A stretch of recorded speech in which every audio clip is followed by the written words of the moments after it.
안녕하세요. 오늘 저희가 함께 깊이 살펴볼 주제는요. 오픈 AI의 최신 AI 기술, 바로 챗GPT 에이전트입니다. 당신께서 보내주신 자료들을 보니까 이게 꼭 개인 비서처럼 컴퓨터 작업을 대신해 준다니 정말 흥미롭더라고요. 단순 검색은 물론이고 뭐 데이터 분석, 문서 작성, 심지어 온라인 예약이나 주문까지요. 와, 이게 대체 어디까지 가능한 건지 정말 궁금해지는데요. 오늘 이 시간에는 그래서 이 에이전트가 가진 핵심 능력, 또 기존 모델하고는 뭐가 다른지, 그리고 제일 중요한 거겠죠. 어떤 위험이 있고 당신께서 사용하실 때 뭘 주의해야 하는지 이걸 좀 명확하게 짚어보려고 합니다. 가능성과 한계를 좀 균형 있게 봐야겠죠. 네, 맞습니다. 핵심은 단순히 정보를 그냥 찾아주는 걸 넘어서요. 실제로 그 가상의 컴퓨터 환경 안에서 여러 도구를 써서 작업을 수행한다는 점이에요. 자료에서도 나오지만 여러 기능을 하나로 이렇게 매끄럽게 통합한 뭐랄까 유니파이드 에이전트로 작동한다고 하거든요. 이건 그러니까 웹 브라우징이나 코딩, 문서 작업 같은 개별 능력을 하나의 작업 흐름 안에서 되게 조화롭게 사용한다는 뜻이고요. 이전 모델들의 장점은 합치고 단점은 좀 보완한 그런 형태라고 보시면 됩니다. 아, 그 통합된 도구들이 구체적으로 어떤 것들이기에 그런 복잡한 작업까지 가능한 걸까요? 좀 궁금한데요. 핵심 도구는 크게 한 세 가지로 볼 수 있어요. 첫째는 텍스트 브라우저인데요.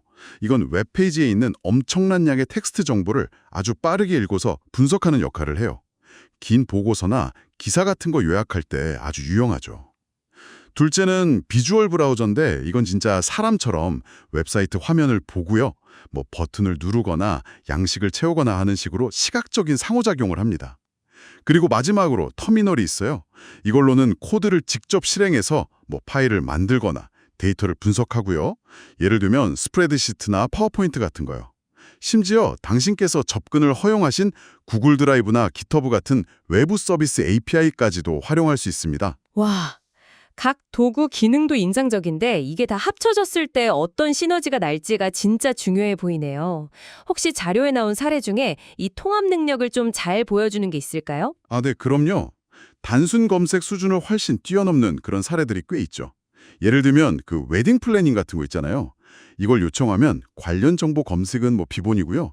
식장, 의상, 하객 선물 이런 걸 구체적으로 제안하고 심지어는 맞춤 노트북 스티커 디자인에서 주문까지 하는 그 과정을 다 보여주더라고요. 그리고 또 다른 예시가 있는데 이건 좀 인상적이었어요. 미국에 있는 모든 MLB 야구장을 방문하는 최적 경로를 짜고요. 그 결과를 상세한 스프레드시트 보고서로 만드는데 약 25분 정도 걸렸다고 해요. 와, 25분이요? 그 시간이 걸렸다는 게 오히려 더 흥미로운데요. 그냥 순식간에 뚝딱 끝나는 게 아니라 꽤 긴 시간 동안 복잡한 목표를 딱 정하고 계획하고 실행하고 이걸 관리할 수 있다는 그런 가능성을 보여주는 것 같네요. 근데 이렇게 강력한 자동화 능력은 분명히 좀 어두운 면도 있겠죠. 자료에서도 그 프롬프트 주입이라는 보안 위험을 꽤 중요하게 다루고 있더라고요. 네, 정확히 보셨습니다. 그게 가장 좀 경계해야 할 잠재적 위험 중 하나죠. 예를 들어 볼게요. 당신께서 지시를 해서 에이전트가 특정 웹사이트에 방문했는데 만약에 그 사이트가 좀 악의적으로 숨겨둔 명령, 뭐 예를 들어 작업 완료하려면 신용카드 정보 입력하세요. 이런 문구를 에이전트한테 전달한다고 생각해 보세요. 이게 도움이 되도록 훈련된 에이전트는 이 지시가 당신의 원래 의도랑 다르고 좀 악의적이라는 걸 구분하지 못하고 그냥 따를 위험이 있는 거죠. 그러면 뭐 개인정보가 유출되거나 금전적인 손실로 바로 이어질 수 있고요. 아, 듣고 보니까 상당히 좀 우려되는 지점이네요. 오픈AI 쪽에서도 뭐 안전장치를 마련하고 있다고는 하지만 이게 뭐 100% 안전하다 이렇게 보긴 어렵다는 거군요. 그러면 당신께서 이 에이전트를 쓰실 때 실질적으로 어떤 점을 가장 좀 염두에 둬야 할까요? 맞습니다. 오픈AI도 뭐 의심스러운 지시는 무시하도록 모델을 계속 훈련시키고 실시간으로 모니터링하는 시스템도 운영하고 또 새로운 공격 방식이 나오면 거기에 맞춰서 시스템을 계속 업데이트하고 뭐 이런 여러 노력을 하고는 있는데요. 근데 이 기술 자체가 워낙 새롭고 복잡하다 보니까 완벽한 방어는 지금으로서는 좀 어렵다고 봐야죠. 그래서 당신의 신중한 판단이랑 사용이 무엇보다 중요합니다. 자료에서도 강조하듯이 아주 민감한 정보는 애초에 에이전트랑 공유하지 않는 게 현명하고요. 특히 신용카드 번호 같은 정말 중요한 정보는 에이전트한테 직접 입력하게 맡기지 마시고 필요할 때는 그 인계 모드라고 있거든요.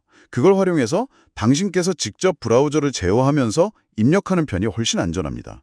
우리가 인터넷 사기 수법 같은 거 배우고 조심하듯이 이런 AI 에이전트를 안전하게 다루는 방법도 계속 배우고 익숙해져야 하고요. 또 사회 전체적으로도 이런 새로운 위험에 대한 대비책 마련이 필요한 시점이라고 봅니다. 네, 오늘 이야기를 좀 정리해보면 이 챗 GPT 에이전트라는 게 복잡한 컴퓨터 작업을 다동화하는 정말 강력한 도구이긴 한데 동시에 프롬프트 주입 같은 우리가 예상치 못했던 새로운 형태의 보안 위협에도 노출될 수 있다. 이런 양면성이 있다는 거군요.